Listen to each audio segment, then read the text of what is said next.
Yeah, we should be recording. Yeah, so this is pretty interesting, man. You've been the second person to challenge me to a debate. So can you tell me a little bit about that? How did you find out about me, and why did you decide to try and debate a vegan? I think I remember. I think that I just saw you have a post on Reddit, and that you posted one of your debates, and so that's how I found that. And then I thought that it was a pretty good debate, and so I figured since you were taking challenges, I guess through email, I saw in the comments. I was just like, all right, I guess I'll do it. Cool, man. And what do you tell me about yourself? Like, are you a meat eater? Yeah, I'm a meat eater. Okay, so we agreed on a debate proposition. If I remember correctly, it was that veganism is morally obligatory. And not only that, but if you're not vegan yourself, you are either psychopathic or hypocritical. But that was your proposition, right? Yeah, if I remember correctly, it was that. You can correct me if I'm mistaken. No. I think that I was, because I think that. Never mind. I thought that you were saying that was the position we agreed on, which I disagreed on that. Yeah, never mind. Sure, you take the contrary position. So I would presume you think that veganism is not a moral obligation. Yeah, I do not believe that. No. And you think that you can be a non-vegan and that doesn't necessarily make you psychopathic or hypocritical. Yeah, that would of course be depending on which philosophy that you are obviously a part of. Like, for instance, I guess I would agree that under utilitarianism, you would have to be vegan. And under natural rights sort of philosophy, you would have to be vegan. But I think that there's other moral philosophies where you don't have to be. Sure. Yeah, and not necessarily. I mean, somebody could be a utilitarian and, like, for some reason, if they do the calculus and it turns out that having a animal agriculture produces more utility, that they would be committed to saying that they're in favor of not in favor of veganism. Yeah, that's why I'm not a utilitarian myself. So why don't we clarify some terms here? So what would you say the definition of veganism is? I believe it's trying to take all animal products as far as you possibly can out of your diet or your use as well in any part of your life or something like that. Yeah, so it's a way or philosophy of life which seeks to exclude all forms of cruelty and exploitation to animals, as you said, as far as possible and practicable. So I'm gonna send you the official definition by the Vegan Society really quick. I'm gonna send it under general.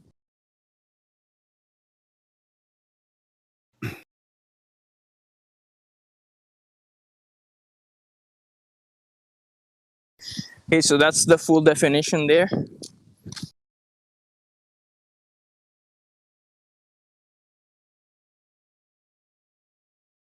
Yeah, I'm just reading it. Okay, and just in case, I'm gonna share the definitions of what I believe. Psychopathic. I take that to mean that lacking empathy. So I'm gonna send the definition of empathy and also the definition of hypocrisy, just to clarify those terms as well. Okay, all right.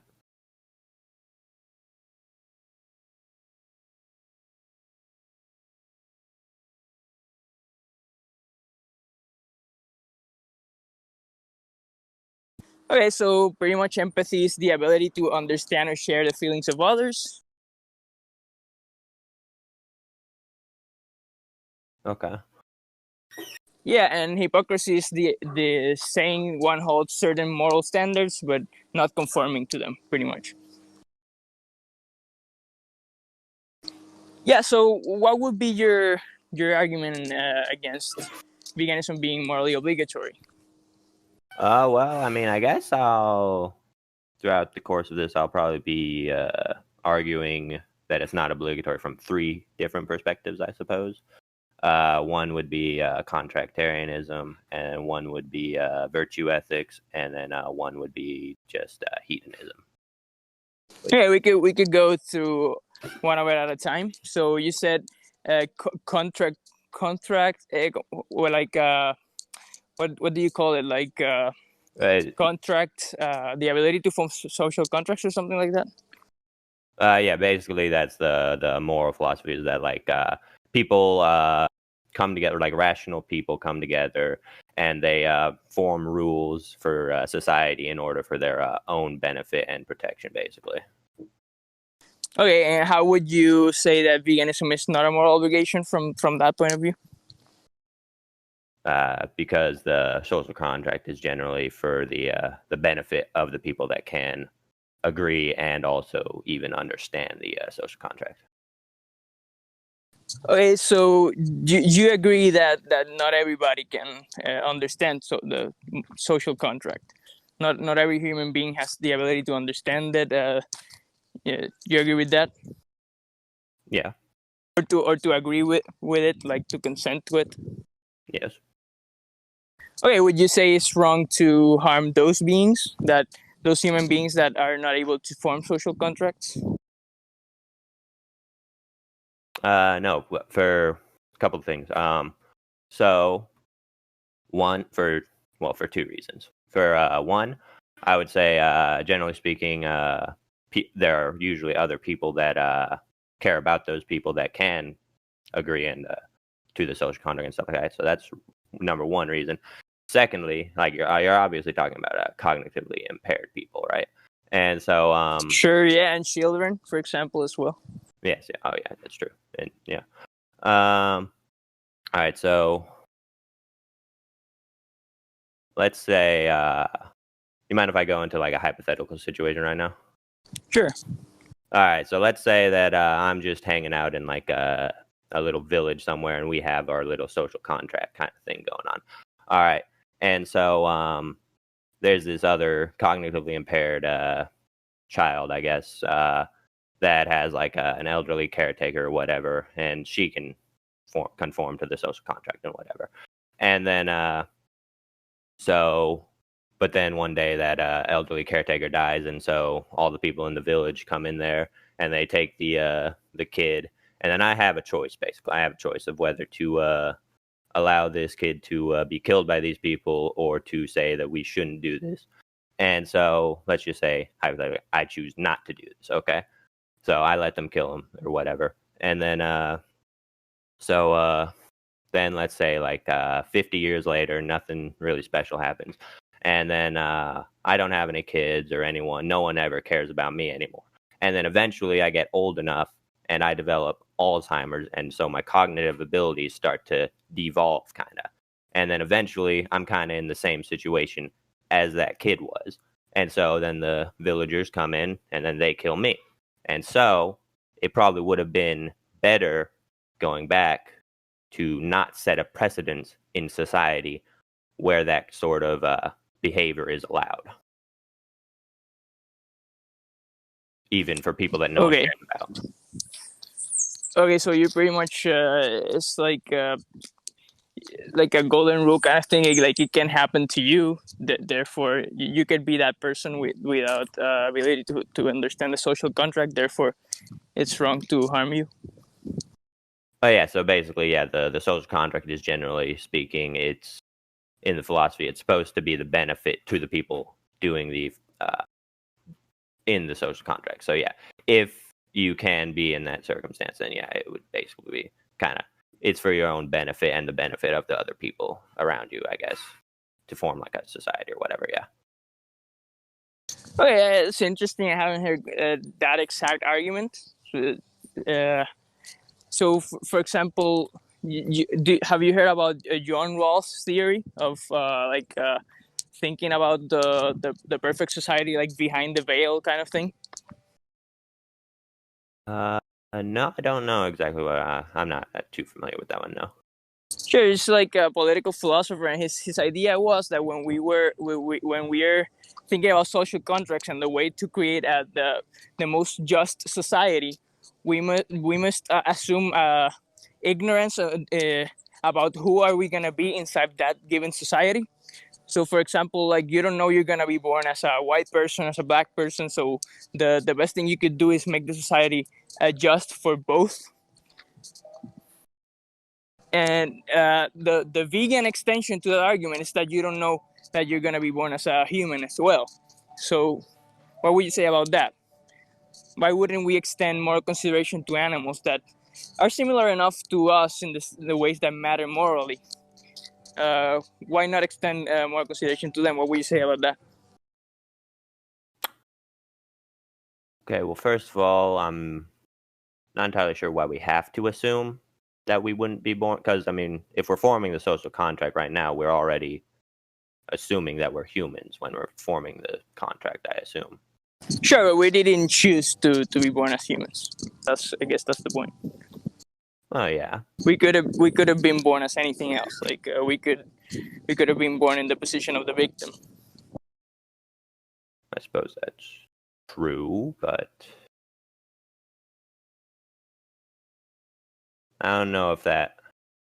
Sure, but what would you be your argument against that, or against extending that moral consideration to as every sentient being, other than humans? Why humans? Why are you arbitrarily choosing humanity per se? Well, I mean, I think that in the Contractarianism, I think that I already made the point in the Contractarian perspective of the ability to, like, if say, like, for instance, like, if one cow could have the ability to form a social contract, then they could join in on the social contract and, like, argue in favor of their species, like, hey guys, I'm joining this social contract, so could you just not, like, kill my brothers and sisters over here?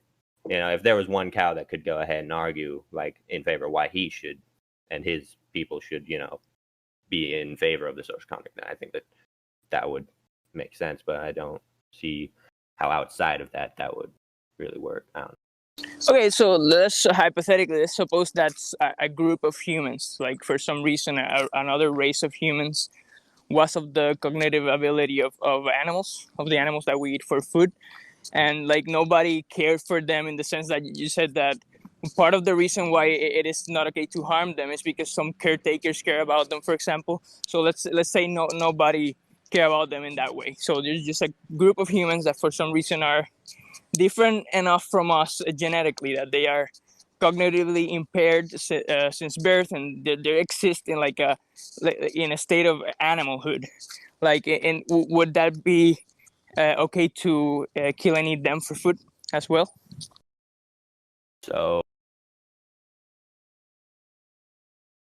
wait, so these people are all cognitively impaired, and nobody cares about, and they're also not human. So in that case, I guess it would make sense too. Yeah. So they're not human. They're cognitively the same as animals, and they're different species. So yeah, I mean, I think that would make Okay, sense. so you would bite the bullet on that, on holocausting those kind of people for food. If we didn't need to, we had other options. So they're pretty much exactly like the mentally impaired people that exist today. They're just a little bit different from us genetically. That they're not humans, but they're just a group of humans that exist somewhere in the wild. Okay, so they exist like in the same level as other apes. Like they can't understand like social contracts or philosophy, but they are sentient. They can feel pain. They have a will to live, for example. All right, so hold up, wait. I mean, I noticed. I don't know whether you meant to do this or not, but in that one last sentence that you said they're genetically different enough to not be human, and then later on, you just in that sentence you went on to be like, so you would be okay with killing these humans or whatever. So I think you're saying that they're humans, but they're also not humans. I think I mistakenly used two definitions of humans. So there's Where like there's different species of humans, like for example within the genus of Homo, for example the Homo sapiens, where there used to exist other species of humans like Homo neanderthalensis, which was another species of humans, but not quite Homo sapiens. That's the kind of thing that I mean. It's just another species within the genus of Homo. Okay. All right. Well, now then, I know that this isn't. Well, I guess it is somewhat related to though. But I think that Homo neanderthalensis definitely could form a social contract. I think that there was trade between humans and neanderthalensis, but in your hypothetical, that doesn't really matter. Sure, yeah. Yeah, but so I guess in that instance, then yeah, sure. Okay, so you would say you would be okay with, for example, doing the same thing we're doing to animals to those kinds of humans, or species of humans? No, yeah, sure. I mean, if nobody cares about them in our society, and then they're like, go ahead and yeah. But if like one person goes ahead and like argues, like, oh, maybe we shouldn't do that, you know. I mean, man, like at least you're intellectually consistent about this. I disagree with that. We just reached like a fundamental difference in values. I would say I would say that's wrong for the same reasons it's wrong to harm other humans, like and other cognitively impaired humans. But you're consistent in that. Well, what would you? I mean, like I think we exhausted this particular line of reasoning. I disagree with your point of view. I think it's psychopathic. I think, for example, you're by definition you're lacking empathy for these beings, like which are similar enough to us in the ways that matter morally. So it is psychopathic by the definition that I brought forward. So wait, so actually, I have a question on your definition on psychopath. Sure. So you're saying that it. So would you think like the average psychologist would deem like the average meat eater to be a psychopath? No, not necessarily. They're just they could be, like, for example, if they knew what was happening and they did it anyways. But most of the time, they would just deem the average meat eater as ignorant, pretty much, just following tradition blindly. I would say they're not necessarily psychopathic. Okay. I mean, all right. I guess that's fair. Okay. All right. So do you think that we're kind of reached a resolve of the contractarianism thing? You think? Sure, man. Like if you really don't see a moral issue with holocausting people that are identical to the mentally challenged beings that exist today, mentally challenged human beings, I say that's a pretty psychopathic point of view. Would you agree with that, or you disagree?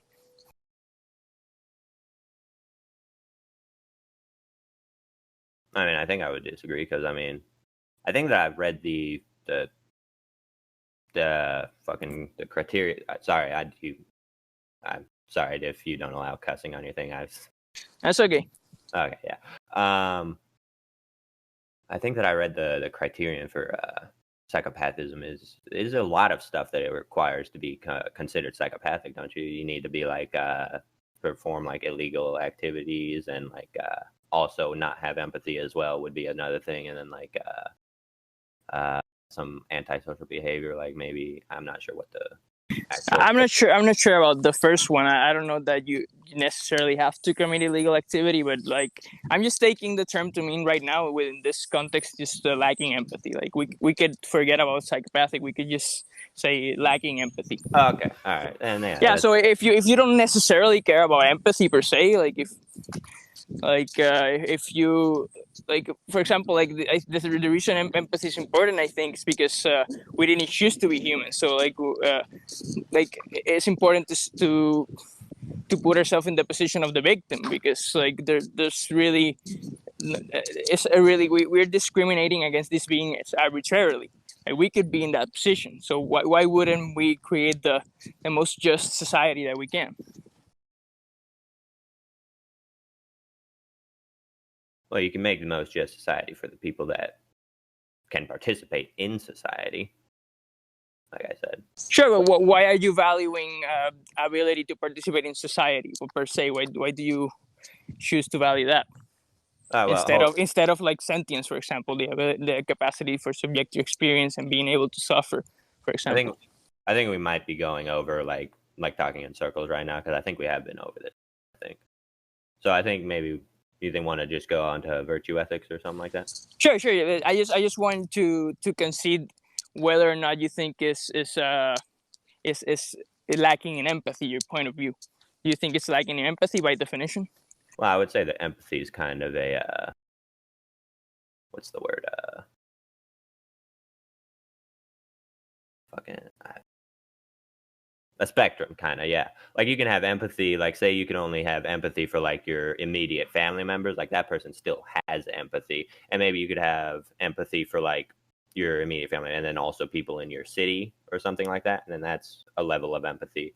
And then you probably have empathy for every sentient living thing, but maybe I only have empathy for every living human being. So I think that empathy is kind of a spectrum. Sure, yeah, and I don't even think that empathy per se is necessary, like to be a vegan. Like for example, you can lack empathy, but it's like logically just think about this and say like I wouldn't want that done to me if I was in that position. Yeah, Yeah, so you wouldn't want that done to you if you were in the position of that hypothetical humans that we talked about, right? sure, yeah. But you still don't see a problem holding that position. No.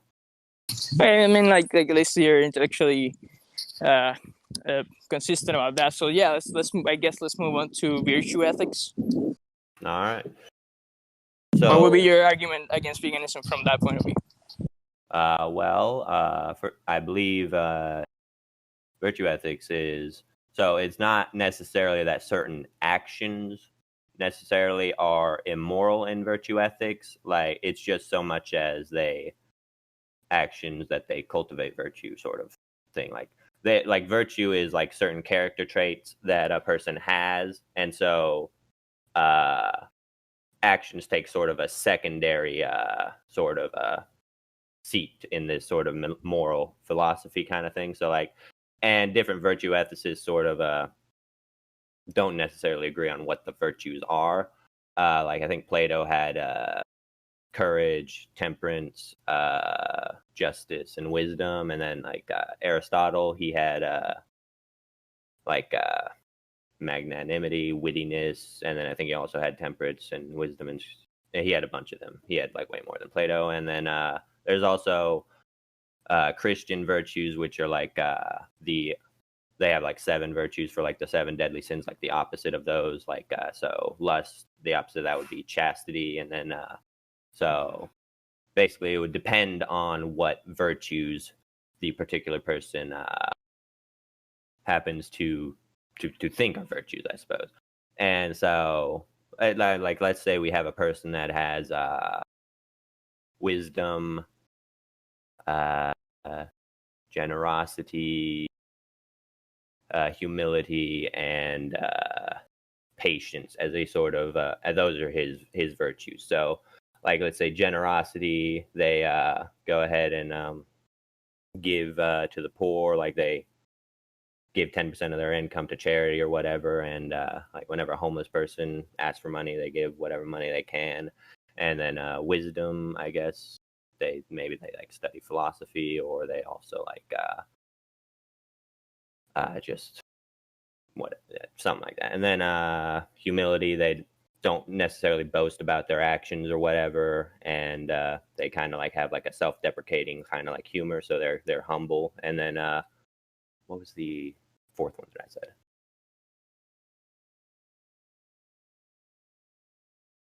Was I mean, it might have been patience. So they don't necessarily get irritated by people when they're kind of like you know wasting time, or like they have patience for people that are like getting angry or whatever like that and stuff. So let's say we have a person that has all of those character traits. I don't think that they would necessarily, like, even if they eat meat and stuff like that, they would have to like that. It wouldn't be hypocritical because they still have those character traits by doing all of those actions, but they are not necessarily, acting immorally by doing that, because they're still cultivating virtue kind of thing. Okay, so your point would be that like according to the character traits that you value, you wouldn't necessarily be hypocritical for eating meat. Yeah, basically, yeah. You can definitely create a virtue ethic system where you would never once have to, by following, you would never really once have to stop eating meat in order to have those virtues in your thing. Like, you could also value like hard work, determination, ambition, stuff like that, and then that's your thing, and then you have those all as your virtues, and then you have those virtues, and you're kind of virtuous. Okay, so what do you think about, like, for example, kindness and cruelty to animals? Do you think that those are bad character traits? For example, cruelty to animals, is that bad for your character, and kindness to animals, is that good for your character, or you don't care either way? Well, I would say that one, if you do, like I said, I'm arguing that it's not necessarily obligatory. So if, say, a virtue ethicist did value kindness and that was a virtue, I would say they would probably have to, I guess, at least be vegetarian. And probably. But what are your specific your specific stance? Because like I'm more interested in if it's a moral obligation from your point of view. So I was it was my understanding that you actually hold that position that we were talking about earlier about the social contract theory. Do you actually hold that position, or are you just arguing that it's not necessarily obligatory from that position, but you don't hold it, or you do hold that position? Oh, yeah, no, I don't. I was mainly trying to argue that there's certain philosophies, and I was going to go through 3 philosophies, only one of which is, do I agree with it? And that would be the third one. That would be hedonism. Sure, man. Like I agree with you on that. Like I don't think morality is objective. Like I think you can be consistent and not be a vegan. I was just more interested in if it's a moral obligation from you for you, like from your values. Okay, all right. So then you want to, yeah. Right. So like I thought you actually hold that the social contract view. You don't hold that one in specific.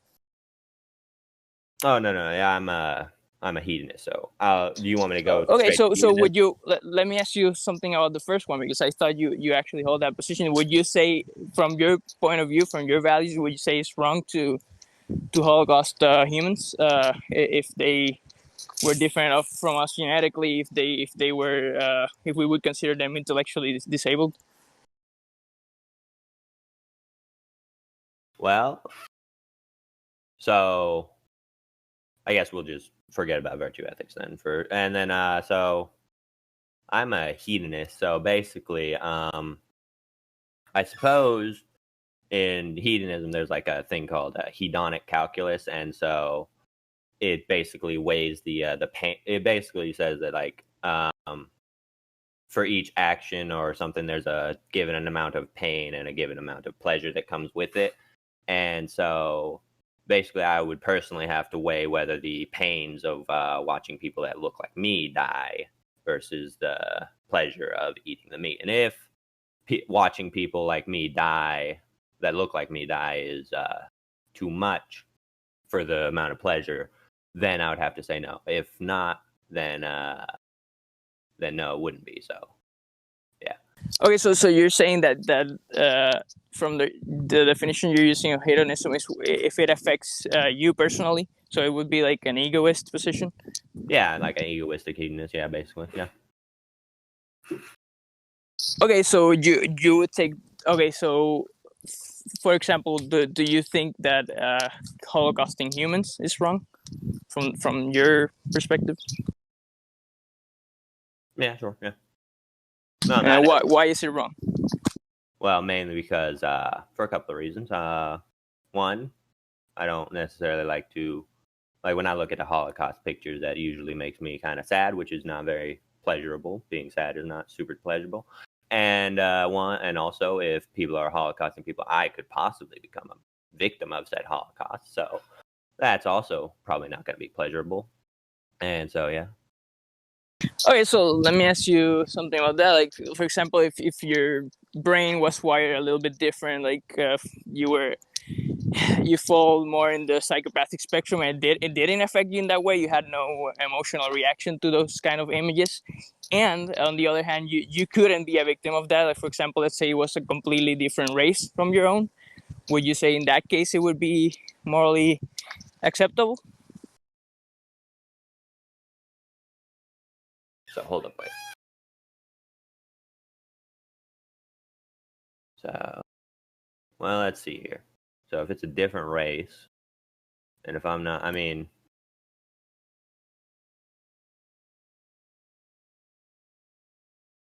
hypothetically, yeah.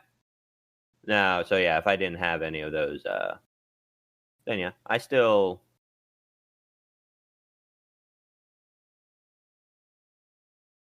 Can you go through the thing again? What was it again? Yeah. So would you personally find them morally acceptable if, number one, like your brain was wired a little bit different? So, like, for example, you didn't feel those emotional reactions when you saw pictures of Holocaust. You didn't care about it. And second, if it possibly couldn't be you, if it couldn't be you because they're Holocausting a specific race, they would never touch your race.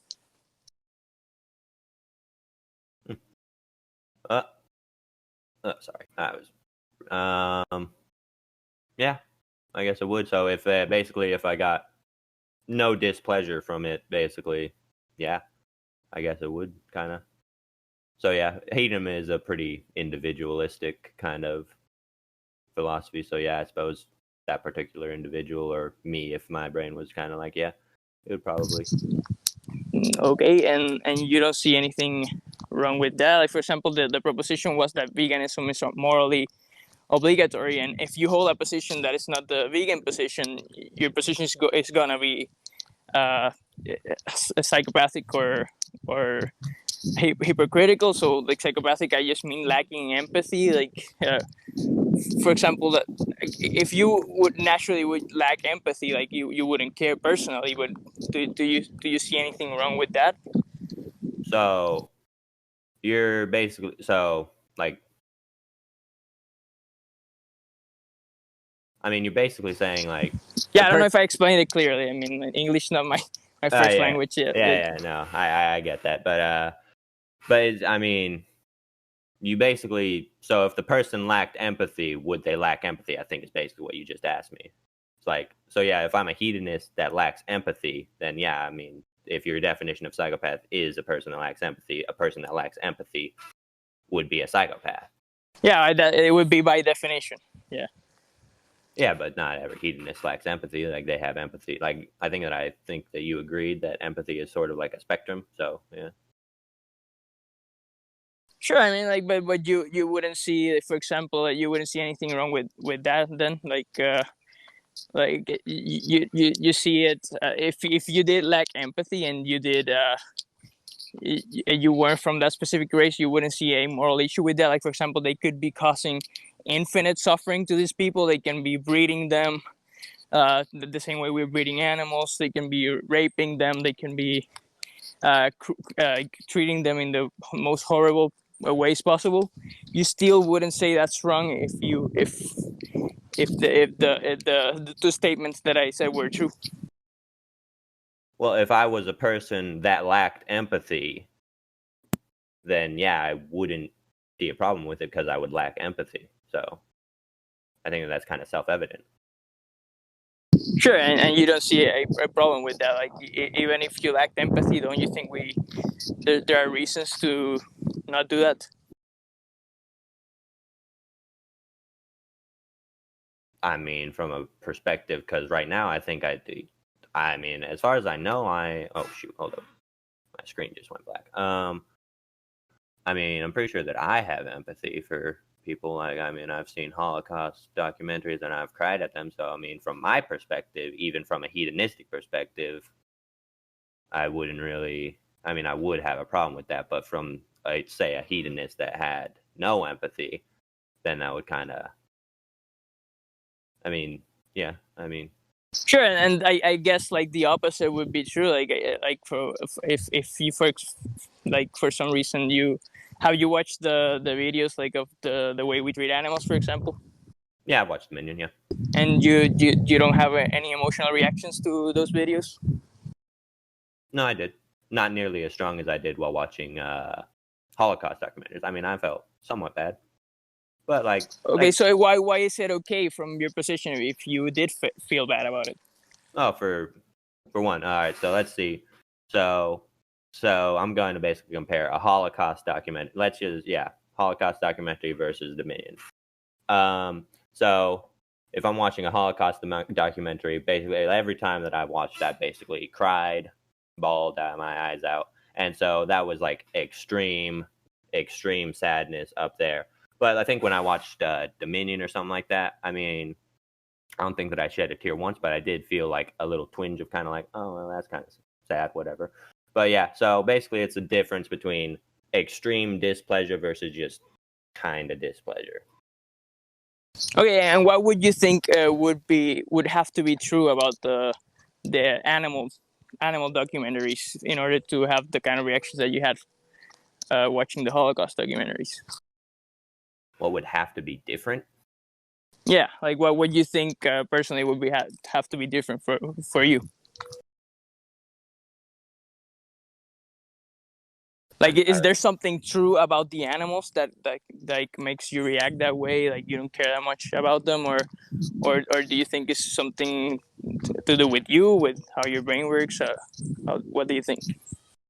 I mean, I guess I'm not entirely sure. Maybe it's just the fact that the Jews kind of look like me, so maybe it's easier to picture myself in there, but I'm not sure. But yeah, I don't know. Yeah, would you say that's the morally significant trait to use, just humanoid, looking like you? That possibly is, but I think that the yeah, I mean, that might be the thing, but I think the biggest thing is mainly I mean, I guess there's two things. So, like, what I'm saying is basically like the morally significant thing in hedonism would be the displeasure I get from the watching the two things. And since the one is lesser, but I think the reason why the lesser displeasure from the Dominion thing is because maybe they don't look like me or something like that. Okay, so if they didn't look enough like you, it would be okay. Like the exact Jewish Holocaust, just for some reason they looked a bit differently.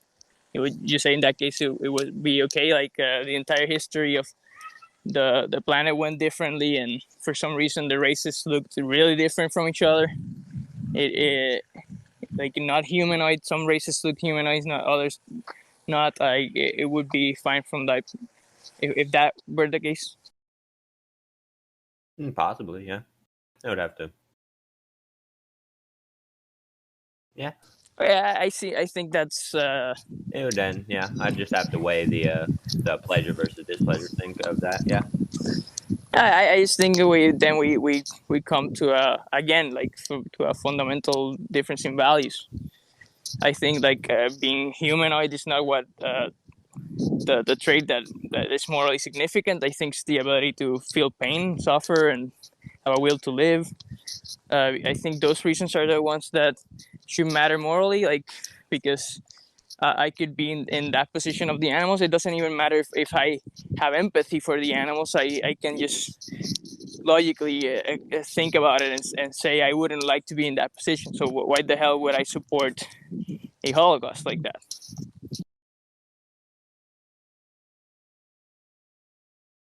Well, hold up, wait. Isn't empathy the ability to like put yourself in other people's shoes? So wouldn't being able to like see yourself in that position be a form of empathy, though? Like I think empathy is more like of an emotion, like a feeling. Like you can lack those specific emotions and still think about this logically.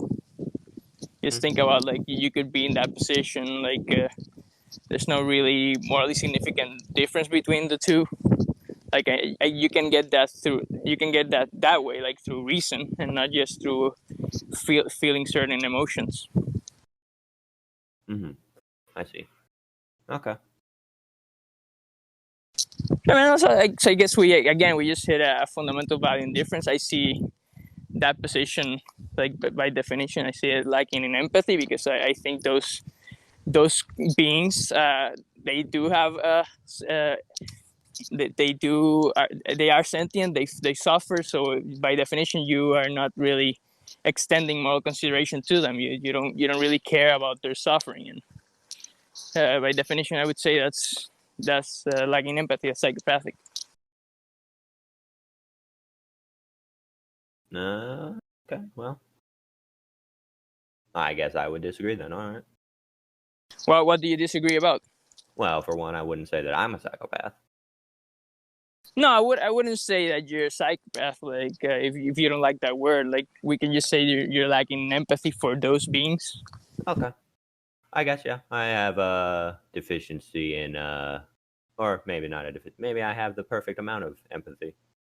Maybe you have too much. I don't know. Yeah, you could say that same thing about the case of the humans. Maybe you have too much empathy for the humans, and if you didn't, maybe you had a position like a Nazi position or something. That's true. And you would have to say that's okay from the egoist, hedonistic perspective. Well, I think the Nazis were trying to take over the world, so I think that even an egoist would be like, I don't really want those guys to take over the world. Okay, well, if you were one of them, though. Oh, well, then yeah, sure. I mean, like, it just is a fundamental distinction in values there. Like, for example, you wouldn't even care if we caused infinite suffering to the beings in question.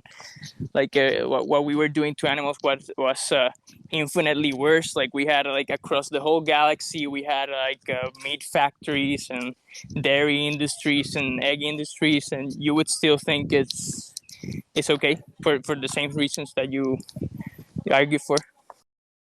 I mean, yeah, I think there's already like billions of animals in the animal agriculture kind of thing. So, I mean, sure, yes, like 80 billion. So there's just like 8 billion of us, and there's 80 billions of them that we're killing annually, and trillions of fish. Yeah. Yeah. I mean, I'm a fisherman myself. I fish, so yeah. Yeah, so what would you say then? You can see the point that maybe it's not morally obligatory from your specific values, but do you admit then that you're lacking in empathy for these beings? You just don't care about it.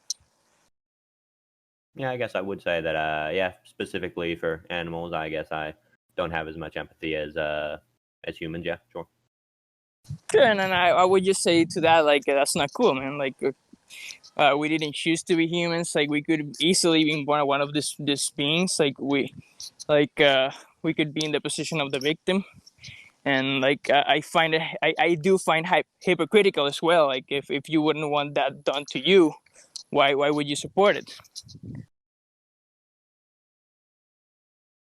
What would you say about that? Like, my claim that it is also hypocritical for that reason. What? For what?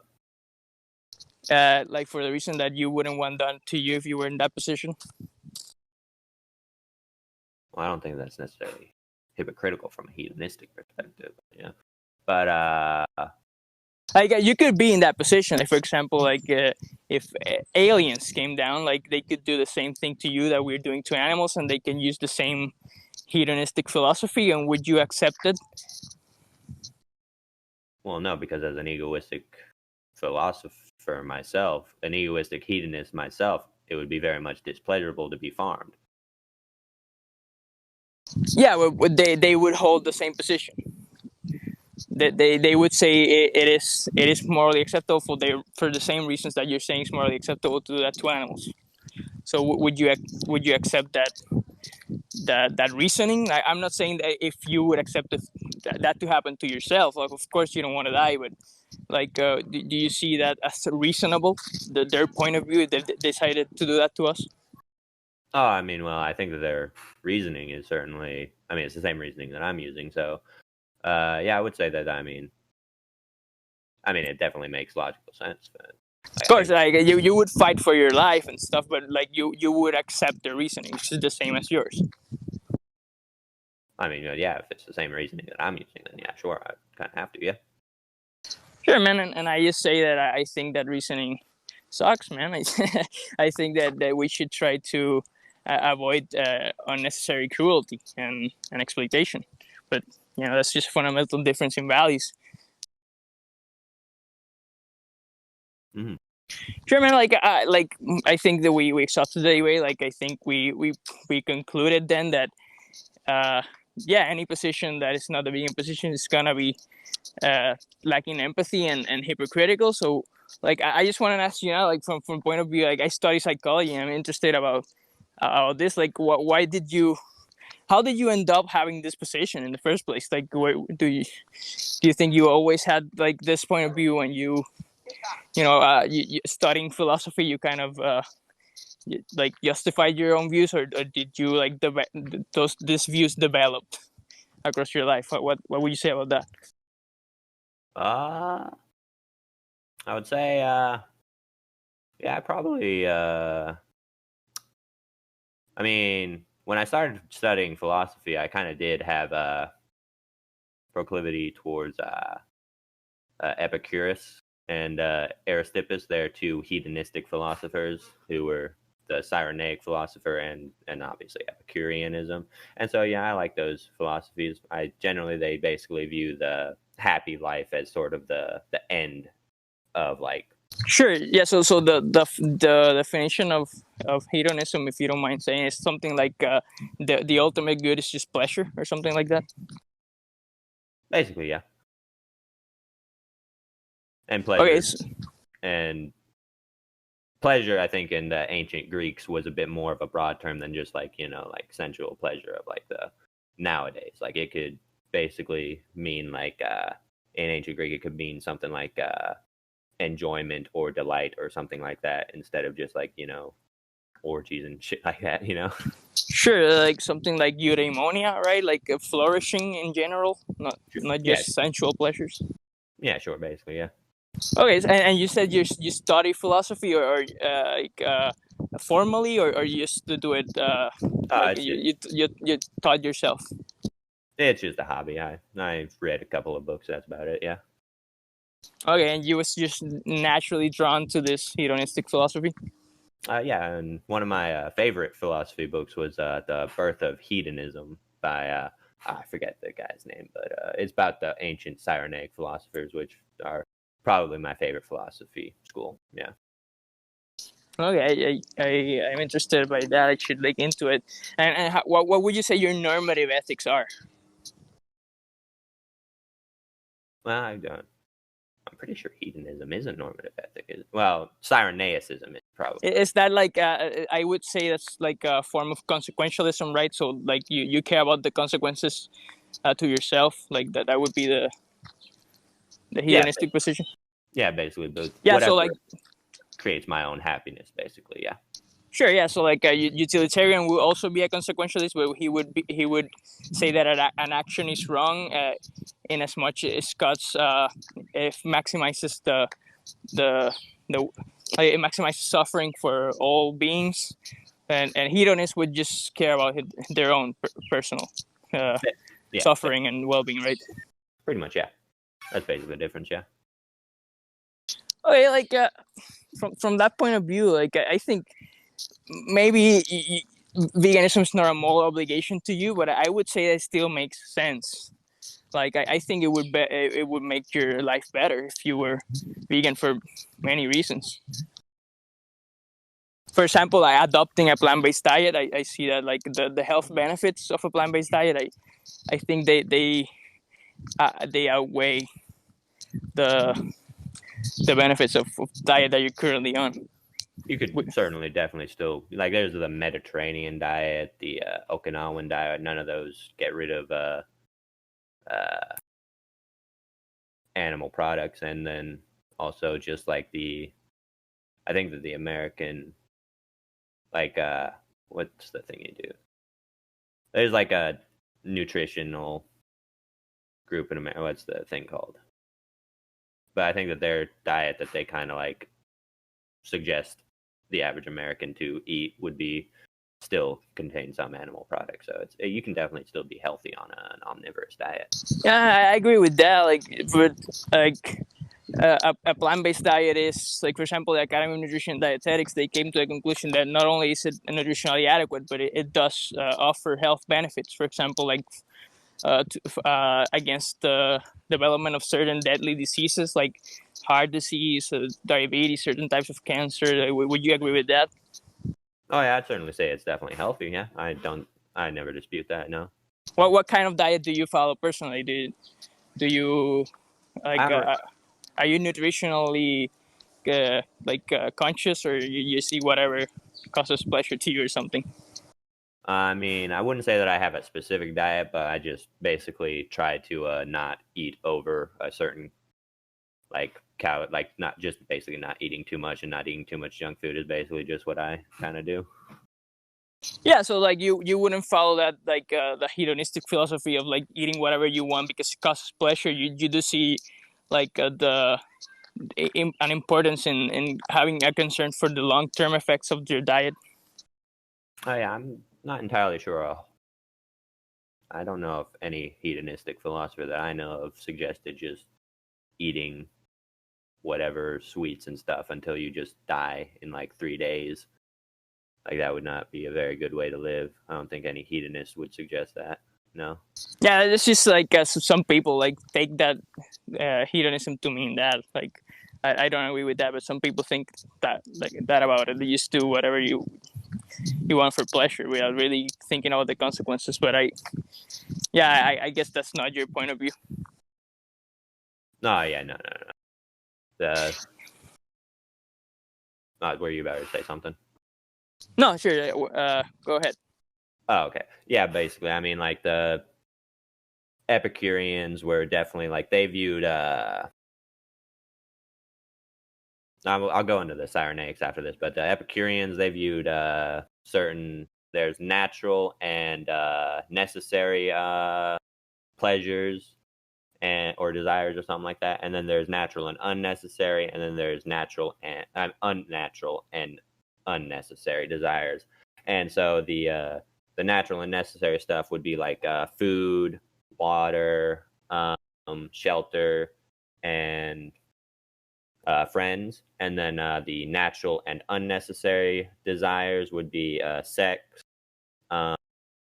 good food like luxurious food, and then wine and stuff like that, and like alcohol, and then like very luxurious kind of shelter, like maybe like a mattress or something like that. And then like the natural and unnecessary stuff would be stuff like fame, wealth, stuff like that, stuff that is kind of just like not necessarily what's the word? Epicurus kind of viewed those things as like they don't have a natural end. Like when you eat, you can get full, and so when you get full, you basically stop, and then so it has a natural end. But fame, you can always be more famous, basically. So there's no natural end. So you're happy. Your goal will never end, and you'll constantly be seeking out more and more, and you'll never be satisfied. Basically, that's from the Epicurean perspective. And from a Cyrenaic perspective, they're a bit more on the way you're describing hedonism, but they were still kind of very much. I think Epicurus. I mean, not Epicurus. Aristippus. That's right. He viewed the present moment to be the what was a bit more like the past. Whatever displeasures or pleasures you had back then were they were gone, and so you didn't really couldn't really focus on them or anything like that anymore. And then the future it's good to plan for the future, but it's not necessarily guaranteed to you, obviously. So it'd be better to enjoy the pleasures that you have available to you right now. So Aristippus was very famous for being pretty much content and happy in just about any moment of time. He was, I think, at one point he was a prisoner to a satrap, uh, a shipwrecked on an island, and all these other bad stuff happened to him, and he was still happy and content because he viewed basically being that every circumstance had some pains and some pleasures involved in it, and so he, instead of focusing on the pain, he would always focus on the pleasure aspect of the present moment rather than the pain. So he would always be happy and content in whatever circumstance he found himself in. Okay, gotcha. And you would take like the more of a Epicurean approach, would you'd say that doing things in moderation is probably better? I wouldn't say I'm necessarily a member of either Epicureanism or Cyrenism. I kind of borrow a little bit from both of them because I think they're both pretty solid philosophies of life, in my opinion. So I kind of and would you, for example, could it be the case that even from that point of view, a plant-based diet could be superior to your own diet? Like if it was shown to you, if you were to discover that it would enhance your well-being and your like longevity, your, I don't know, like how do you call it, like, you know, your flourishing or something like that. Yeah, I mean, I guess if it was distinctly 100%, like, I guess not 100%, like infinitely better than meat bone, then sure, like it was. But as far as I can tell, But why infinitely better? Why couldn't it just be well, I mean, a little bit better? I guess it could be a little bit better. But as far as I can tell, like I said, a Mediterranean diet also has several health benefits. Like it does help prevent cancer and stuff like that, and also stuff like that. And then same with an Okinawan diet. But none of those preclude you from eating meat or animal products. They just Sure, I would just say that I have ethical issues with those ones, but you don't really care about that. But yeah, you would admit then, like, possibly a plant-based diet could be healthier than whatever you're eating right now.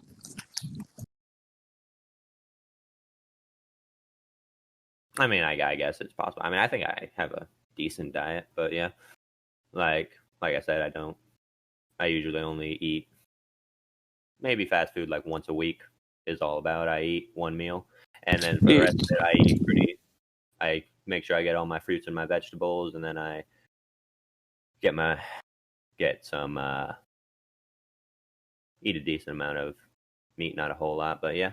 How much animal products would you say you consume? Is that like a large percentage of your diet?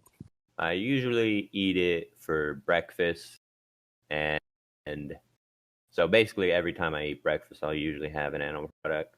It's usually like what would you eat? Like eggs, and sometimes I usually I'll have toast, and some beef jerky is also another thing that I'll eat for breakfast sometimes, because sometimes I'm kind of lazy and just so yeah. And then for lunch, I'll usually only eat animal products. Like I eat, when I'm at work, I'll eat whatchamacallit,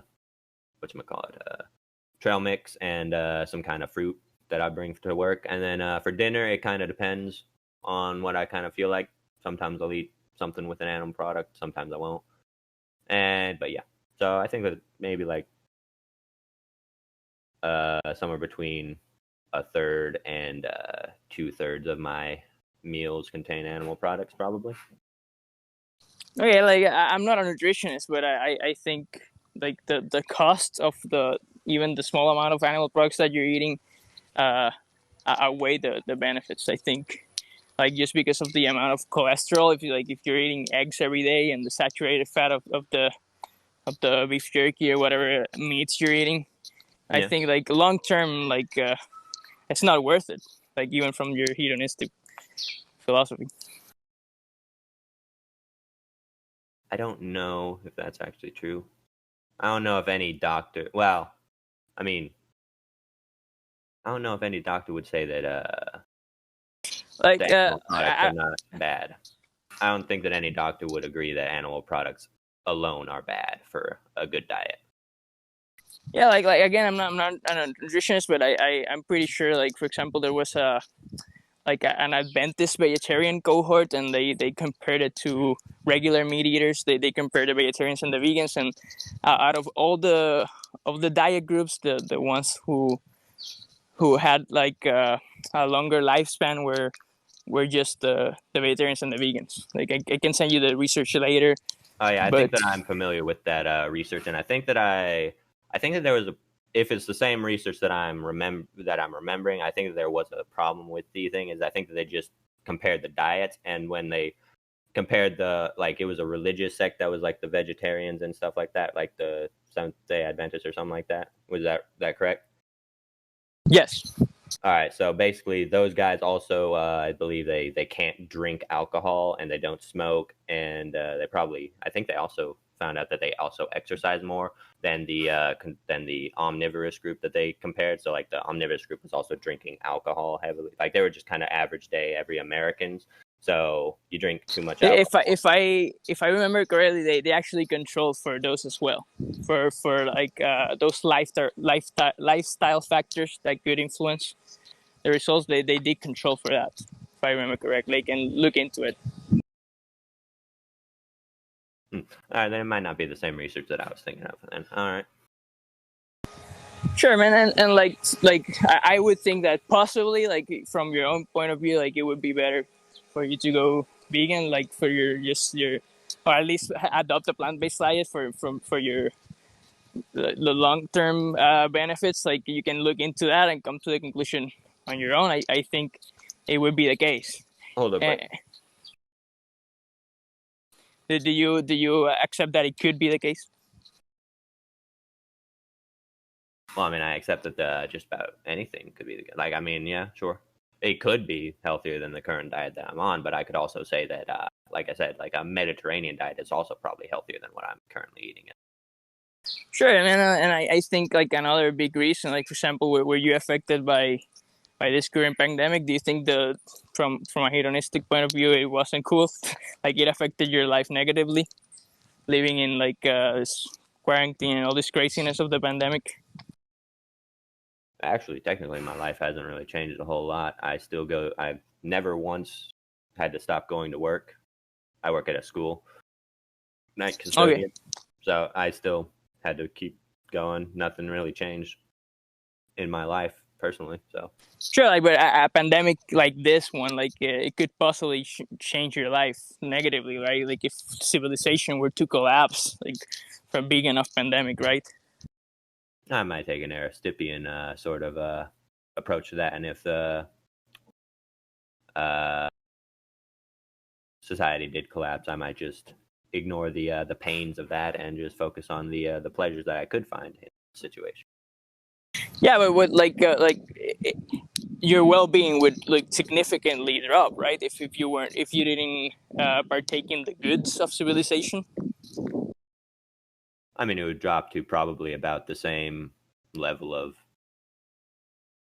well-being that probably Aristippus and Epicurus had in like the Bronze Age.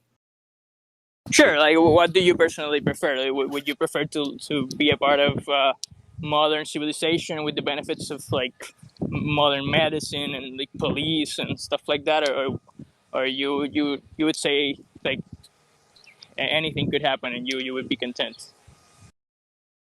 I would definitely try to be, because I mean, even if society did collapse, being pissed off about it isn't really going to help the situation. So why not be just fucking happy with it, you know? Yeah, but you do prefer like human civilization, like Western modern civilization with all the benefits it offers. Do you prefer being in that situation, right? Sure. Yes, I guess I do prefer. Yes. Okay, I just my point is that like just 75% of this modern infectious diseases they are zoonotic in origin. So including this recent COVID pandemic. So it could be worse. It could be a lot worse, and these things wouldn't exist in a vegan world. That's just my point. You're telling me that in a vegan world, diseases don't exist? No. I'm just saying like these specific types of zoonotic diseases, really dangerous diseases, that they have a lot of time to mutate in the animals, and then they jump from animal to humans. They are from animal origin. They're zoonotic. So like most of like the worst diseases that we have faced in the modern world are all zoonotic. Do you agree with that? I mean, I think I have heard that before, and so I mean, I guess I'll agree to that. Sure. Yeah, like for example, like if you think of any of this really bad pandemics, like Ebola came from also I think bats. MERS came from camels.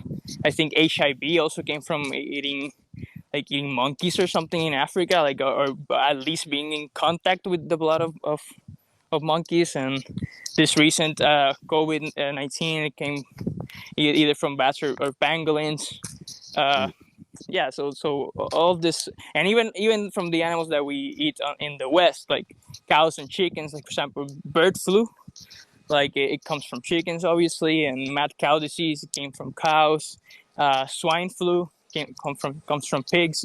So you do agree that these practices they do have a potential to create pandemics, right? Sure. But also, so does living in cities. Sure, like sanitation and stuff like that. Yeah. Yeah. And I would say that there's certainly ways in the meat industry to kind of prevent these things. They're just not always practiced to the best of their ability. So there would definitely be ways to definitely minimize all of these problems. It's just a matter of how the meat industry is managed, basically. Do you really think we could manage it, like with the numbers, the crazy amount of animals that we're raising for food? Like we agreed it was 80 billions. Like do you think like there's any possible way to keep this animals in in a sanitary condition and stuff?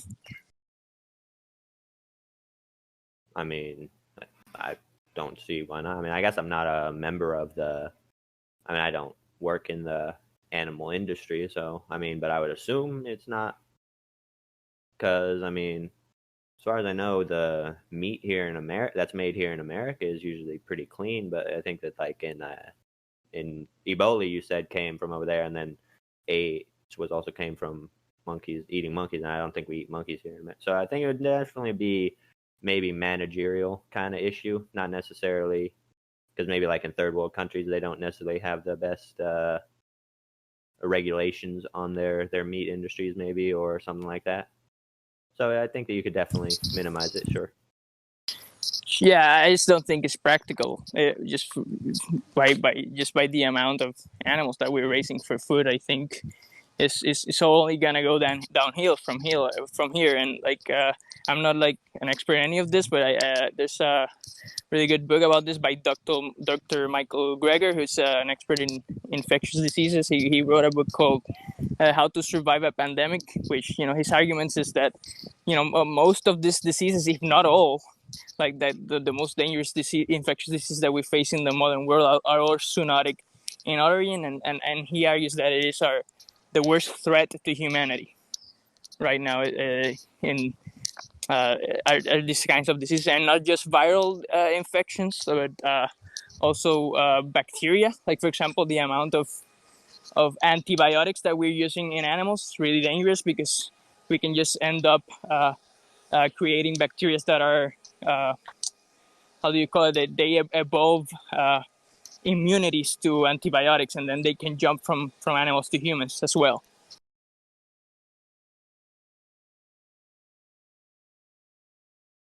Yeah. So what would you say about that? I mean, you basically. I don't think you said anything that I necessarily disagree with, but like obviously, I know that animals carry diseases, but like I said, I mean, Sure. If this would be the case, like if this was the kind of threat to humanity that Dr. Greger talks about, would you accept that like the world going vegan would probably be better? Like if we didn't face this kind of threat to human civilization? Well, I'm not entirely sure that it's as big of a threat as he's necessarily making out. Because I think that in this current pandemic, I think that the world was pretty much caught off guard, but I think most countries dealt with it in a fairly well manner, even though they were caught off guard by it. So I think that we could probably.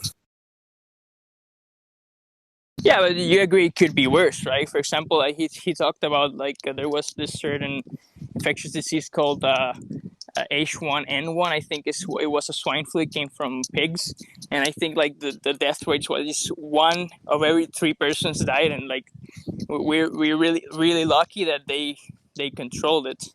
But like something like that could happen, and like that would definitely fuck civilization up. Would you agree with that? Well, I think I remember. I think I read something was one of the things about those super deadly diseases is that those diseases usually actually don't spread super far and wide because oftentimes if they're super deadly, they kill the person before they have the ability to actually spread the disease very far. So they're actually a little bit easier to contain than the COVID actually has the reason COVID spreads super far is because it's actually not super deadly. That's the whole reason it killed probably more people than H1N1. It's probably because. Sure, I agree with that. Yeah, so I think his argument was that like those viruses they can very easily evolve, and they could potentially one of them can be deadly and it can spread, so that could happen. So it could be incredibly deadly, like one out of every two persons or one out of every three person would die, and also it would like develop the ability of being really infectious as well. That like that it is within the realm of possibilities. I mean, yeah. And he would describe that as like the biggest threat, the biggest medical emergency.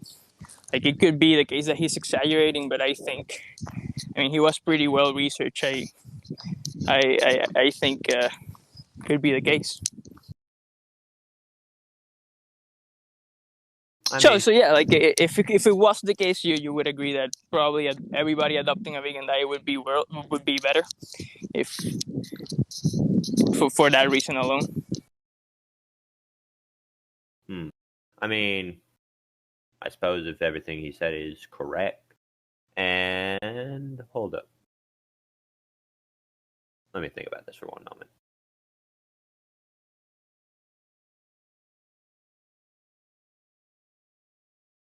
Would it be better?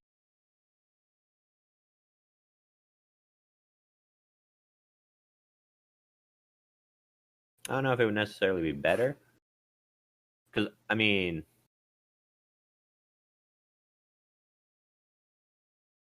like you're saying, because, I mean, I guess I agree with some of what he's saying. Like, obviously, animals definitely carry diseases, but like I said, I don't think that it's necessarily something that can't be managed. Like I said, because a lot of the issues, like I said, I think that I've noticed were in third world countries were the things that you mentioned, like Ebola, COVID, and I think that H1N1 even started in Mexico or something like that, didn't it? I don't recall. All right, but so yeah, so I think but like for example, like in the 1918 bird flu, like it hit the West pretty hard. I think it ended up killing more people than the people that died in World War I, and it came from chickens. Yes, that would be 1918. I think before we had proper sanitation in the meat industry, probably, which I think is probably like not until like the 1950s, probably. So I think I think the potential is still there. Like, I mean, why risk it? Is my question, I guess.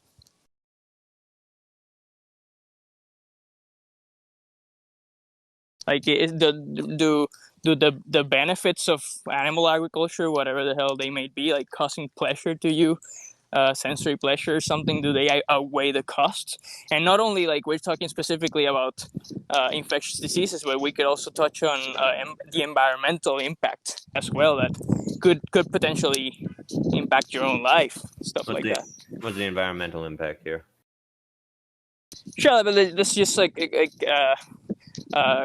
close the point of imperfection. We could move on to environmental impact. But do you agree that the risk of infectious diseases could potentially outweigh the whatever benefits you get from eating animal products?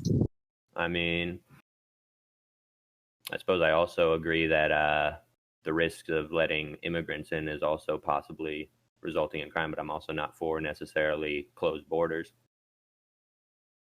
Entirely. Okay, and that you are, and for that reason you are you're against immigration or something.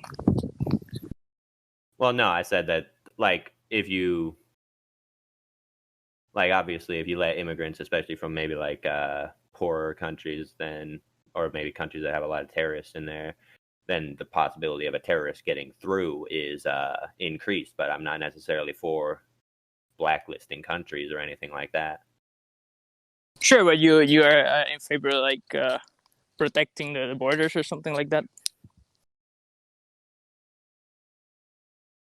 What's your position on this? I don't know much about it.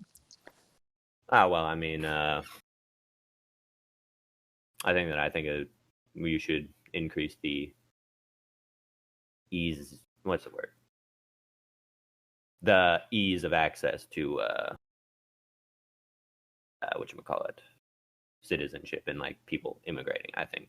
Sure, yeah, but you wouldn't say not so easy, to the degree that it would end up fucking up civilization or something.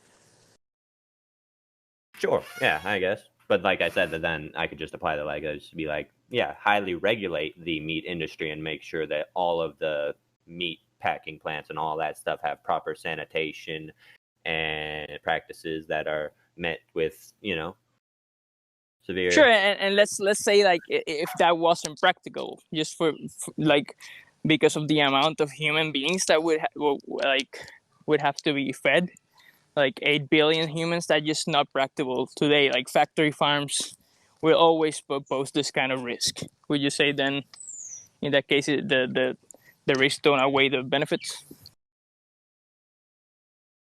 No. Okay, so you it is possible that the world being vegan would be better from this point of view. Wait, hold up, wait. Did I answer? Hold up, wait. Can you go back to the first question? Because I think that I thought that I was answering that the other way. Yeah, my question was, do the risks outweigh the benefits? Risk weigh benefits. The threat of infectious diseases of this sort that could be worse. In my opinion, probably not. No. Exactly. So it could be the case. I think it is. If you were to do your own research on this, you would come to this conclusion, on this basis alone, not even from animal ethics, but just for concern for human civilization. I'm gonna go ahead and make another sort of allusion to a different sort of industry that a lot of people are skeptical of, and for instance, I would say that there is definitely a risk in nuclear energy of, say, a meltdown happening. But like I said, if you can definitely have regulations and make sure that things are as up to code or whatever as possible, and make sure and minimize any risk of that happening. So I would definitely be in favor of having more nuclear energy. Sure, I would agree with that, and I would say that probably the benefits would outweigh any sort of risk.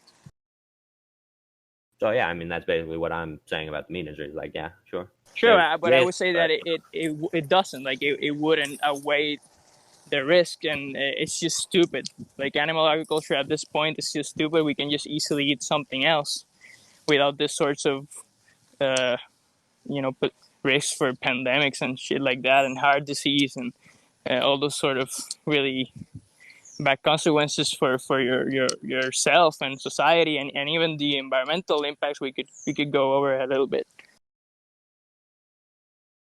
All right. Well, I think that we might just disagree on the risk benefit kind of calculus that we're both individually doing on the whole pandemic Sure, thing? sure. It's just, but do you agree it's an empirical question, right? So it could be either way. You can just decide to be agnostic about it, but it could be the case that the risk far outweigh the benefits, right? It could be the case if you were to find that out.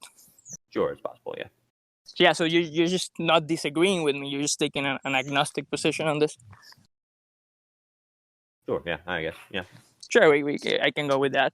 And then just the environmental impact. So have you heard about, for example, animal agriculture being one of the leading causes of environmental destruction, like species extinction, oceanic dead zones, and climate change and all pollution, for example? Have you heard of all that kind of stuff?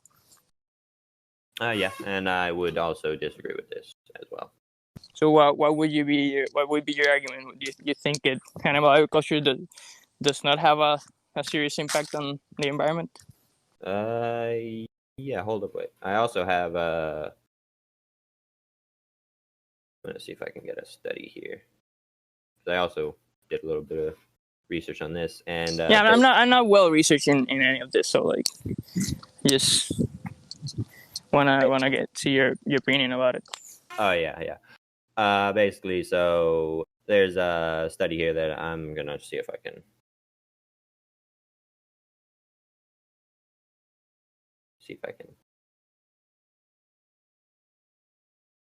link this here. Hold up.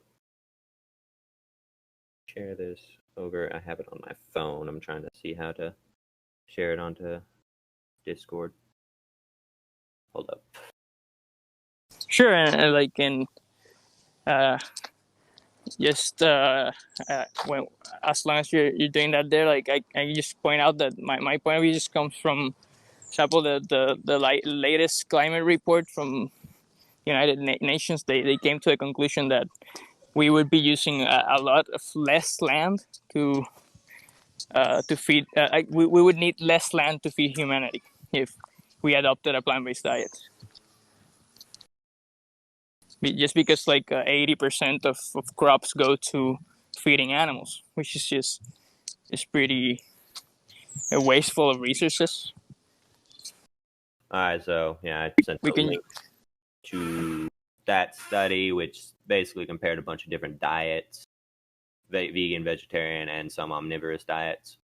And so they basically said that on average, omnivorous diets are worse for the environment. However, there are sustainable omnivorous diets, such as, like I said, the Mediterranean and the Okinawan diet are omnivorous diets. And according to this, they are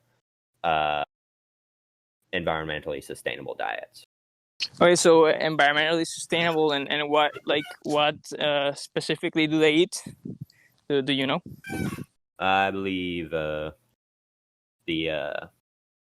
Mediterranean diet, and they also mentioned the Nordic diet as well. The Nordic diet, you eat like mostly chicken, egg, stuff like that, and then the Yeah, I Mediterranean just diet is fish, eggs as well, and I'm not entirely sure on the Okinawan diet. I just don't quite understand how that would be sustainable. Like if we have to feed 8 billion humans, like the amount of chickens that we have to breed, and all the fishing that we have to end up doing, like I just don't see. Yeah, I can look through the study. And also, hold up, wait, I got another thing here. Hold up, wait. Here's the let's see if I can. I'm gonna send you. Here's a little graph from the World Resource Center or something like that. See if I can send that to you here through the thing. Where are you at? I'm gonna have to.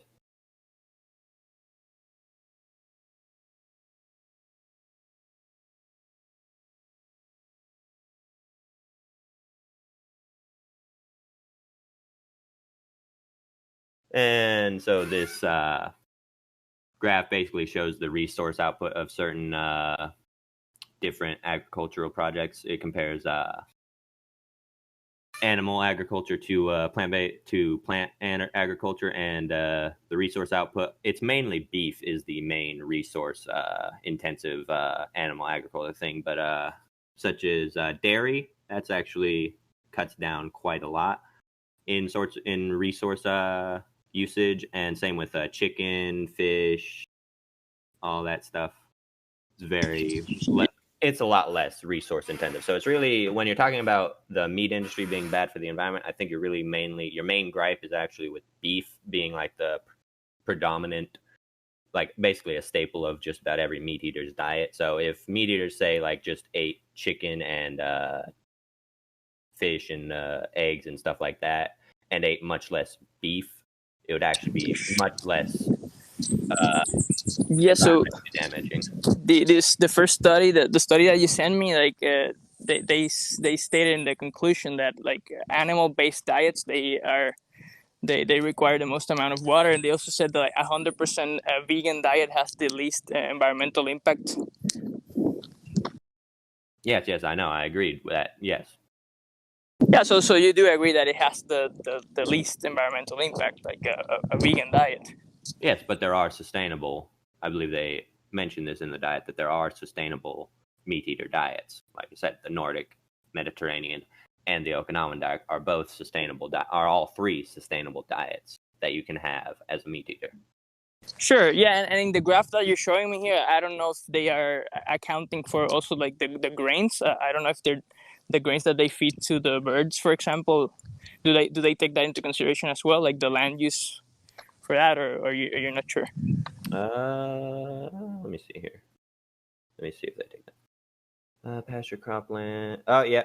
Land use, cropland. They also do take into account that. In the beef one, they have the little section down there. So, yes, that is including cropland.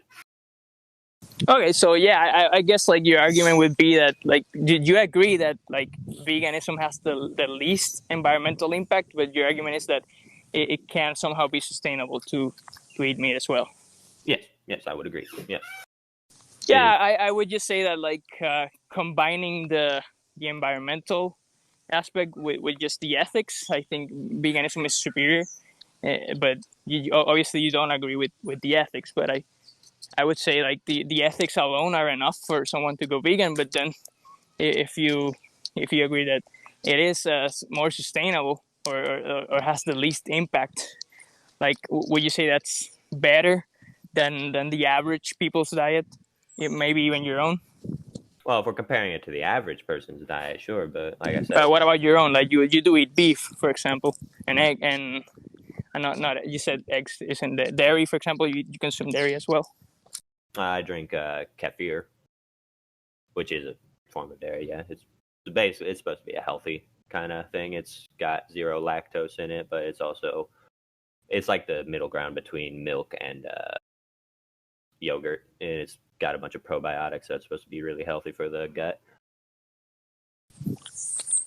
Sure, yes, but do you agree then that like if beef and dairy are the worst? How do you call it? Like the less sustainable. Like, would you agree that from that in that sense, veganism is probably superior to your own diet? If you cared about that.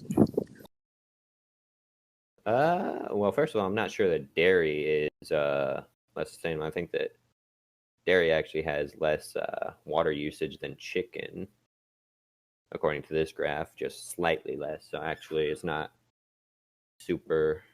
Sure, but I guess like you have to combine the dairy with beef, because like the dairy industry is the meat industry, right? Like they end up killing those cows for beef when they stop producing, right? Oh yeah, sure, yeah.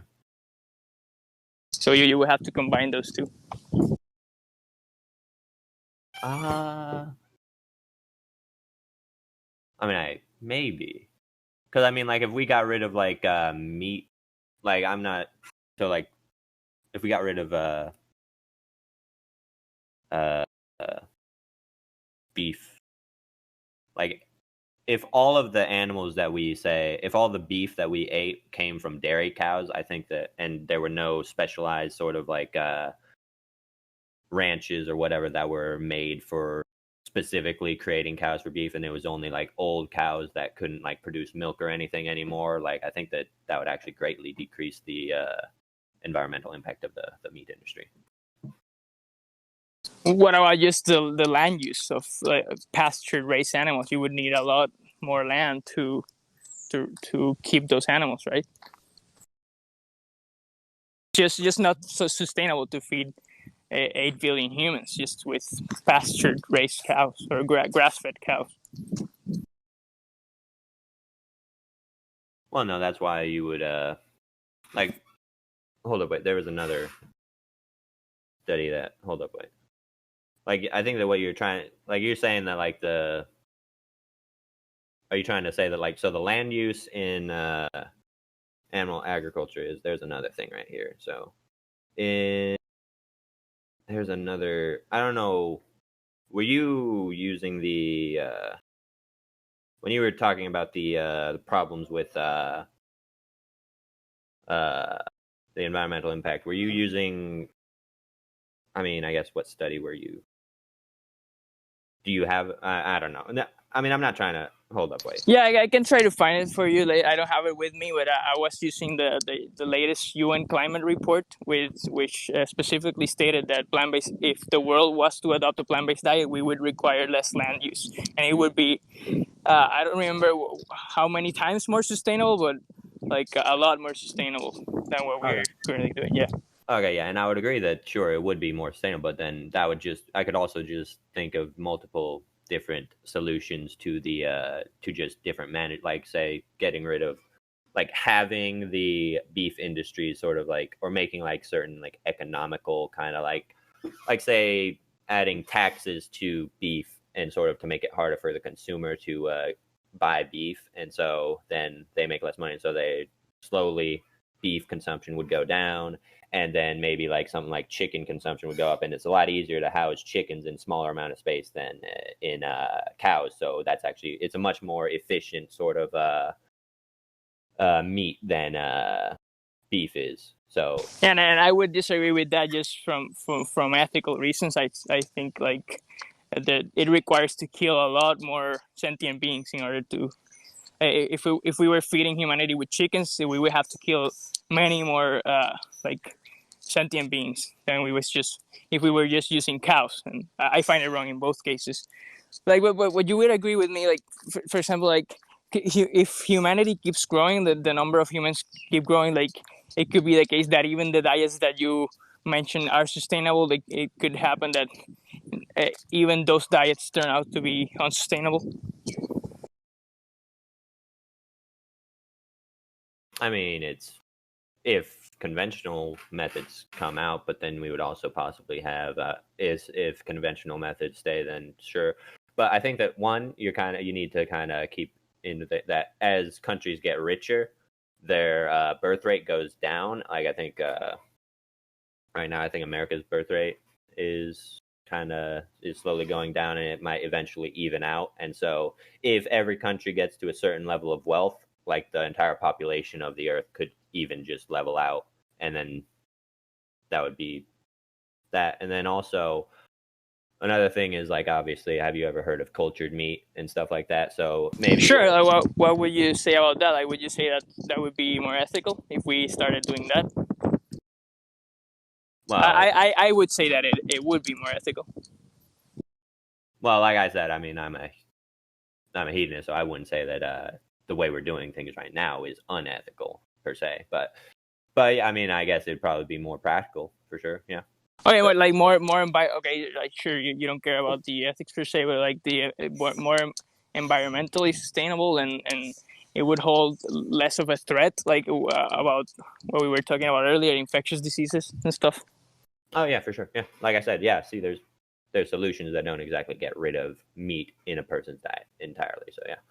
Sure. So I would agree, like with that. Like for example, like even if ethical veganism doesn't convince most people, I think the whole world is gonna end up going vegan pretty soon. Like just because of the technological advances, like cultured meats, for example, and just the the plant-based alternatives that are coming out. Like, for example, there's stuff that tastes exactly like meat, or as close as possible, like the Beyond burgers and Impossible stuff and all sorts of mock meats.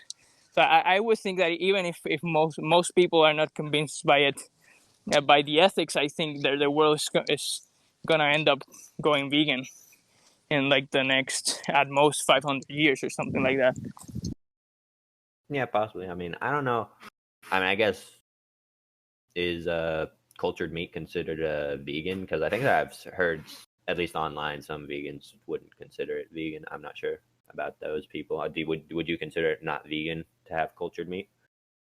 Yeah, so I would say it's a better alternative. Like I think there's some issues that the way they obtain the cells initially, but if we were to find a technology to grow those cells infinitely, obviously the cost would outweigh the benefits. Like from like a threshold deontologist point of view, like yeah, maybe we are exploiting animals at first, but the consequences of developing that technology would far outweigh the cost. Okay, all right, cool. That's fair. Yeah. Yeah, so like I would just say that like all of those reasons that we talked about, plus the ethical reasons, I just find veganism obviously morally superior from my point of view. Like like you at least agree that like it makes sense, right? From all those reasons we were talking about.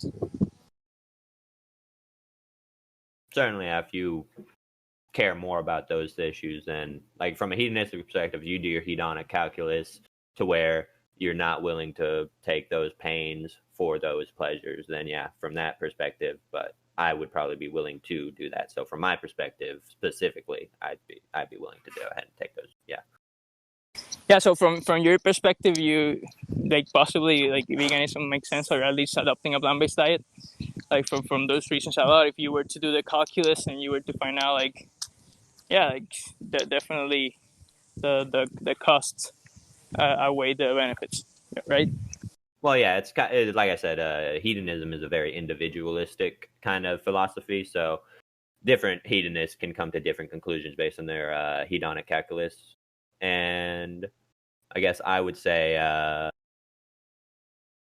mean, I'm not even sure that if,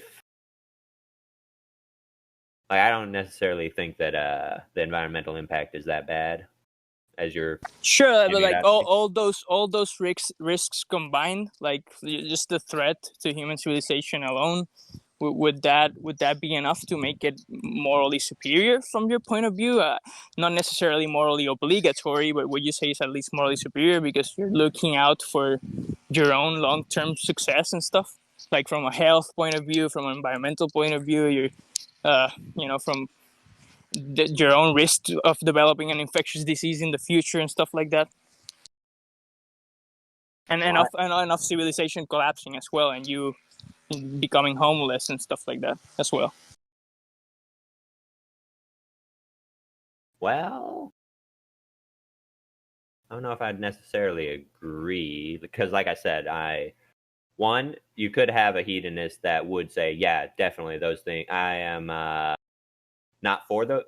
Okay, so like hypothetically, you could have one hedonist that does their hedonic calculus, individual hedonic calculus, and says that yeah, those risks are definitely something we should not have, and for sure, like yeah, we should all be vegan, something like that. But then you could also have a hedonist that is like, yeah, sure, I'm willing to take those risks. Yeah, sure, I like the. Sure, yeah. Well, what about you personally? Would you at least concede that it could be morally superior? Like if you were to do the calculus and it turned out. Oh yeah, well, I mean, yeah, like I said, it could be sure, like based on the hedonist. Yeah, I just said yeah. Okay, and I believe it is. I believe that from like the empirical facts that I know, it would turn out like even from your point of view would be ethically superior. Yeah, and just for like just to touch a little bit, like I think there was a pretty how do you call it? This conversation has been productive, but I want to touch on the ethics a little bit longer. Like you said, like you for example, you watch Holocaust documentaries and you cry and stuff, but you don't cry like about the animals, or you don't have that emotional reaction to it. Like, I just want to talk a little bit more about that. Like, just why not, man? Oh, I mean, I have an emotional reaction to it. It's just not nearly as strong as the one for the Holocaust. Like, for example, I was just watching Schindler's List like last week, and then I was pretty much crying half the movie. But then, like I said, when I watched Dominion, I didn't cry at all, but I still felt a little bit bad. But it was just like, sure, like I never cry. Minimal kind of, yeah. I never cry for these things, but I wouldn't say that that's a reason to support it. Like for example, I would agree with you that I would have a bigger emotional reaction to seeing humans in that conditions. Like I think I have more empathy for humans, and I do think, like, from my own normative ethics, I do place higher value on humans. Like, for example, we have a higher capacity to produce well-being and stuff like that, but that doesn't give animals so little value that we are, like, I think I would say it's morally acceptable to do what we're doing to them. Well, yeah. So what would you say, like, from your own emotional reaction, what would you say, why would you say that gives animals so little value that it's okay to do that to them? Well, because like I said, if we were comparing a human Holocaust that provides meat for people, and then versus just like the animal Holocaust that provides meat for people or whatever. So basically, like, the morally significant thing is obviously from me, the hedonist is that clearly I get an extreme amount of displeasure from the idea of humans being killed and eaten, and, like, I mean, I guess I don't know what human meat tastes like. It could taste delicious, or it could taste like shit. I don't actually know, but yeah, like, supposedly it was a human universal across every culture. At one point in history, like, we used to practice cannibalism, not just for survival reasons, but like we developed a taste for it as well. There's a lot of documents like pointing that out. Yeah, and I'm actually not even opposed specifically to the act of cannibalism. Like, I don't think that there's anything wrong with cannibalism specifically. Like, there was I remember hearing a story of there was this German guy, I believe, who basically put out like a Craigslist ad for someone who he wanted to kill and eat, and someone answered that ad, and so they made like a little video or something where the dude was like chewing on him and eating him. And then after the video ended, he basically killed the guy, and then cut his meat up and put him in the freezer. Like, that specific situation, I have no moral qualms. I have no problem with that whatsoever. Sure, yeah, like we could say they consented to it, right? Yeah, exactly. Yeah. Sure, so I don't necessarily see anything wrong with that either, or like even by eating corpses. Like, if nobody has an emotional connection to a corpse, like, for example, the family doesn't really care if you eat him or not, I wouldn't eat him just for aesthetic reasons. I think that's disgusting, but I don't see a moral issue with it. What about you? I mean, yeah, no, I agree. I don't really have a problem with that either. Sure, I just see the moral issue. I see it with, like, violating their rights, for example, and causing them suffering. And you would have your problem would be not necessarily with that of violating their rights or causing them suffering, but the discomfort that causes you, right? Yeah, basically, yeah. If it causes me enough discomfort or displeasure or whatever word you want to use, then sure, I would probably be vegan. But it doesn't. But I've done my own personal hedonic calculus, and I have decided that it's actually not. It's like the displeasure, like the pleasure outweighs the displeasure. Basically, is my own hedonic calculus that I have. Okay, and you draw that line at humanity. Like, for example, like you did say that watching Dominion, it does cause you a certain amount of discomfort, but why do you draw the line there and say, yeah, it causes me discomfort, but, like, I choose not to care about it? Why do you draw the line there instead of caring about that discomfort and doing something about it? Well, because, like I said, the discomfort from the Holocaust is much greater than the discomfort from watching Dominion or something like that. Sure, but there's still a discomfort, right? Yeah, but it's outweighed by the amount of pleasure and stuff that I get from the other aspects of the animal industry. Yeah, like, I think that that's probably not even true, man. Like, I think that there's just the pleasure of being a vegan and just knowing that you're doing your part and not contributing to a Holocaust. I think that it's pretty good, man. It is for selfish reasons and just for hedonistic reasons. That alone feels pretty good, man. To just not participate in that. Like, would you agree that it's possible for you as well? Like, for example, if you were to go vegan and you find out, yeah, man, it feels pretty good not to participate in a Holocaust, and it even outweigh any of the taste pleasure that you get from meat. Would you say that's a possibility? Like, I mean, I'm not saying that a hedonist couldn't be vegan. Like I said, it's a pretty individualized philosophy. Sure, I'm just talking about your situation. Oh, yeah, no, I don't.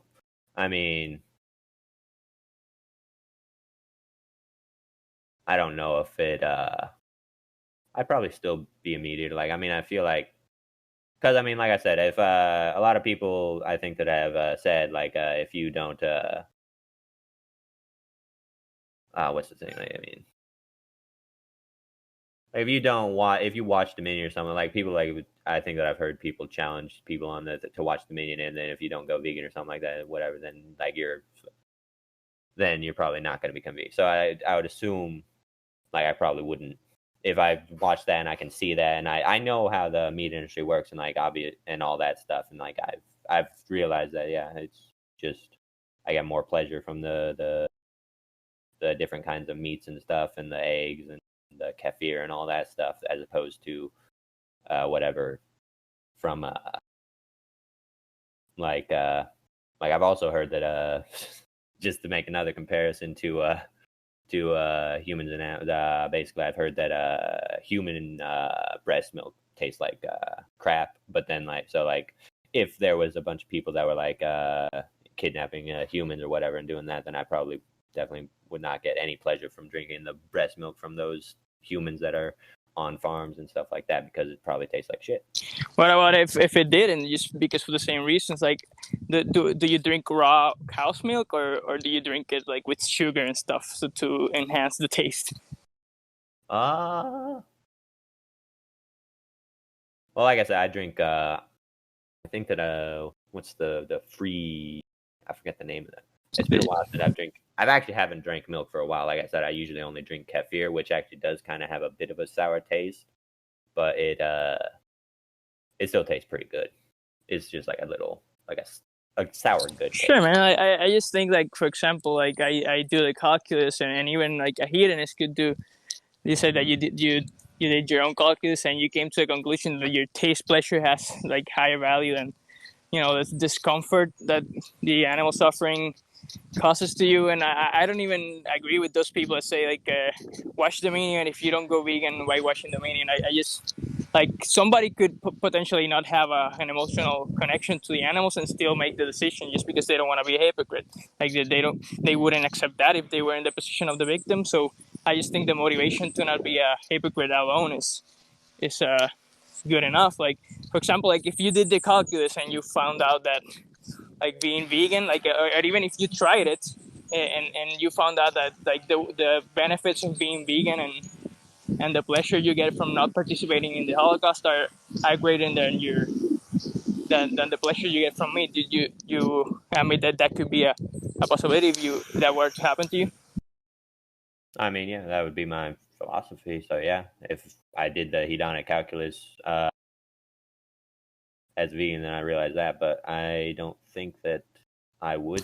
Sure, and you agreed that it's hypocritical, right, to support the animal Holocaust, because you wouldn't, like, you wouldn't accept that being done to you. Like, if aliens came down, or if you were in the position of the cow for some reason, you wouldn't accept that to you. So it is hypocritical. So wouldn't you say, like, the benefits of not being a hypocrite and the well-being you get from that, and from being like, even from the virtue ethics point of view, being kind to animals, like having that virtue and stuff, wouldn't you think that would outweigh whatever pleasure you get from eating meat? Just from your own point of view, you wouldn't think that would outweigh it, or?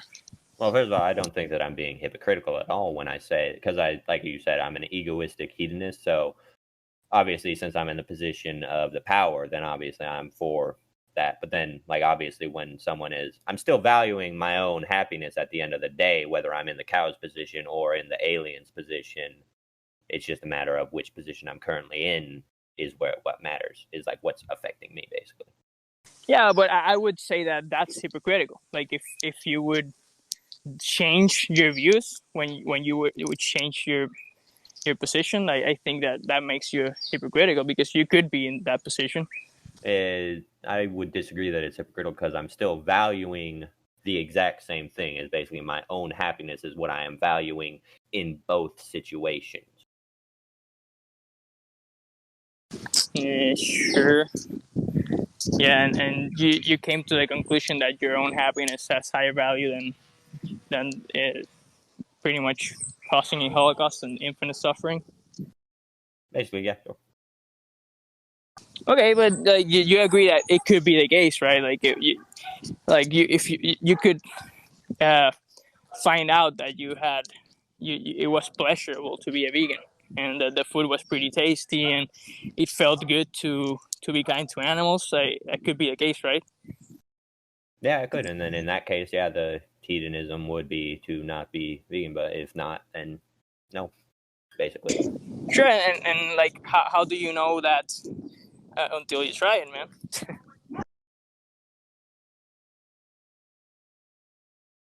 Well, I mean, I know that I don't have a problem with eating meat, I suppose. So I see no reason to eat meat, I guess. And I mean, I've also worked on a farm a couple of times too. Like I've actually disemboweled a chicken, and obviously I'm a fisherman, so I mean I've killed plenty of animals and stuff like that. And so I mean, like I've Sure, there's a lot of anecdotes like of people like going vegan and is feeling that they have a lot more energy and stuff, and just the idea of no longer being a part of participating in a Holocaust, that alone is just an incredible feeling according to some people. So I would say if you were to try that, you would probably get that same feeling alone, and from your hedonistic point of view, it would actually make more sense to go vegan. I mean, I guess it's possible, sure.